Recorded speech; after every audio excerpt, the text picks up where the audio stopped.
Okay, so we'll look at Forza Motorsport Apex, the beta, at 21:9. So the latest in Microsoft's Windows 10 releases is out, and it's another disappointment. Not only in its ultra-wide support, but in the game itself. So first up, as you can tell, there is zero 21:9 support, and none on the horizon. A chilling continued case of Windows Store releases, which is just damn frustrating. On this point, check on screen or in the description or on my channel for an update on this video if it does actually finally get ultra-wide support. Now, as for the actual game, is it worth fighting the black bars on our screens to continue playing it? And as far as I can tell, sadly not. So gameplay-wise, it's pretty solid. It's got everything you would expect in any driving game. Lots of tracks and cars paired with good enough graphics. Again, nothing amazing, but good enough to not pull it down. However, when you actually start driving, you start to find my issue with this game. There is no thrill, there's nothing to get the adrenaline pumping and push you to keep driving hour after hour. My main comparison to this title is Project Cars. Both sitting in pretty much the same racing space, and on every front I find Project Cars just wins.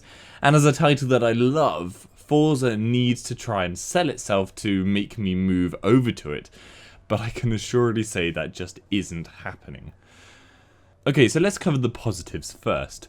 Number one, I bloody love the trigger vibrations. Why on earth PC games haven't had this implemented across the board already, I don't know, as it's amazing to play with. Make sure if you do pick up this game that you stick it on, because driving games especially lend themselves to having that feedback, and it allows you to feel the grip on the road and feel if your tires are slipping or if you're just using enough brake or power to maintain the steady control. And so yes, it might seem like a small thing, but I honestly love it. Graphics wise, it's beautiful, it's got lovely weather effects, and the cars do again look great. But they're simply not Project Cars beautiful. And like Project Cars, the damaged models and generally anything like crashing is all horrendously unattended to. Clearly they want you to be driving perfectly cleanly, which isn't really my best suit. The photo mode built into the game is phenomenally beautiful, an absolutely fantastic tool for capturing gorgeous moments, and I could easily, and did, spend ages taking a million photos. I definitely wish this was a feature in more driving games. The AI is pretty robust. Some issues like having the first driver in front of me just drive straight off at a corner into a wall for absolutely no reason. But other than that, the scalability of the difficulties allows you to tailor the competition well and gives you the ability to push your skills without getting creamed by the AI or inversely creaming them. And on this point, customization of races and vehicle traits is well rounded. There's lots of choices across the board, but once again, it's not as robust a set of tools as Project Cars. And the reason I keep bringing up Project Cars is because, like I said, it's a game that is already out and has more choices and is cheaper and looks more beautiful and most importantly supports 21:9. I'm still struggling to find that selling point. Camera movement in-game is very clunky and leaves a lot to be desired. Number one, it is massively clear that this is meant to be played from the driver's seat, which isn't a problem. It's great from the driver's seat, but it lends for much more accuracy and control in any situation compared to any other camera view. And some camera positions, like one of the ones in the Ford Raptor, they're just directly behind the vehicle and makes it literally impossible to drive from because you can't see ahead. But my biggest issue really with the camera angles is the constant insistence on being from a locked angle. You can't smoothly rotate around all of them, but instead you jump from fixed position to fixed position. You can simulate a smooth rotation from outside the car in one view by jamming the controller joystick to the edge and slowly going around. But other than that, if you're in the car, for example, or if you're at the front of the bonnet, you can't see any other camera angles without it being a fixed position. And so I just found it difficult ever being successful in getting that perfect view that I wanted. Now, the game does feature microtransactions and the ability to buy cars, but it doesn't seem to lock those cars permanently behind a paywall. You can still work in-game to unlock them, so I don't really have a problem with this, especially as it is a single-player experience, and so whilst I can argue that it is pay-to-win in a way, as you're the only one playing with yourself, who cares? However, single-player driving games aren't really something that I can get behind. Yes, there is a tiny multiplayer element to Forza here where you can compare your badges to one another, but that isn't a proper multiplayer experience. And it's just not the same as playing with friends or generally with other people, as that's just so much fun and gives a game great life in a way a single player portion doesn't.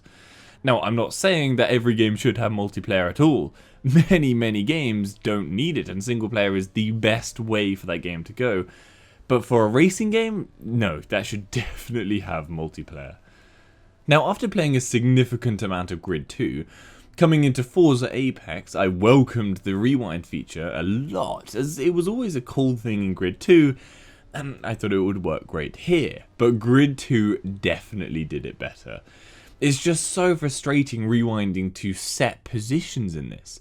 You frequently find yourself rewinding miles past the point you wanted to go to, and the requirement to just sit there and watch it rewind is just very frustrating. And then I constantly found it would then allow you to continue, but it was in the middle of a tight corner that you needed to try and maneuver yourself out of, but you can't remember what speed and what angle you were coming into that corner at, and so it's kind of luck as you come out of it and resume play. So yeah, that was something I was always wanting to have the option to resume at any point. That as a player, I wanted that control.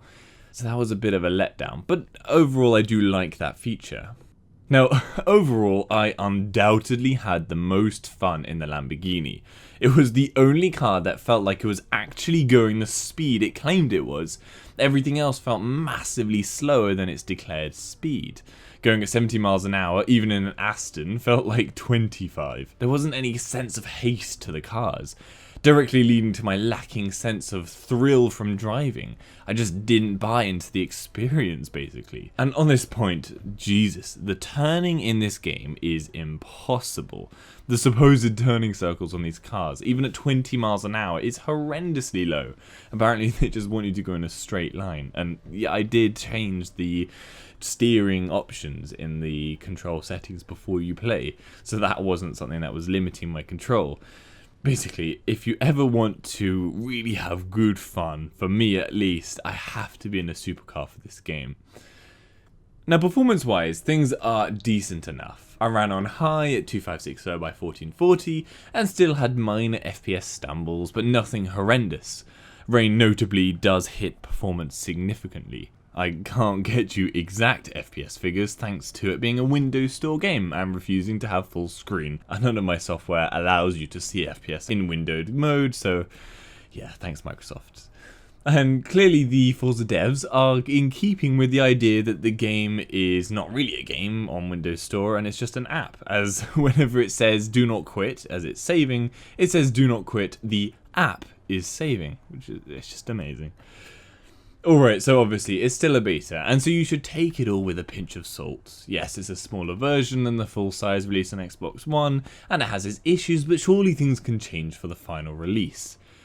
Well, I hoped they would. However, reading online, I've lost that hope, where it's basically been pointed out by the devs that the only real change in the final game will be performance improvements. Fantastic. So you really aren't playing a beta, it looks like you are actually playing the final game, which is disappointing. Overall, this won't be my go-to driving game. Project Cars retains that spot, but maybe I have missed something. I could be the only one that feels this way, and that would be fantastic. As if you love a game, that's a million times better than if you don't, because the whole point is to enjoy them, and it's just disappointing when I don't get to enjoy another game. But that's just my opinion. It feels like this game missed the mark it needed to hit to be the next great driving game. So overall, I hope that gives you some information on how the game runs at 21:9, well, fails to run at 21:9.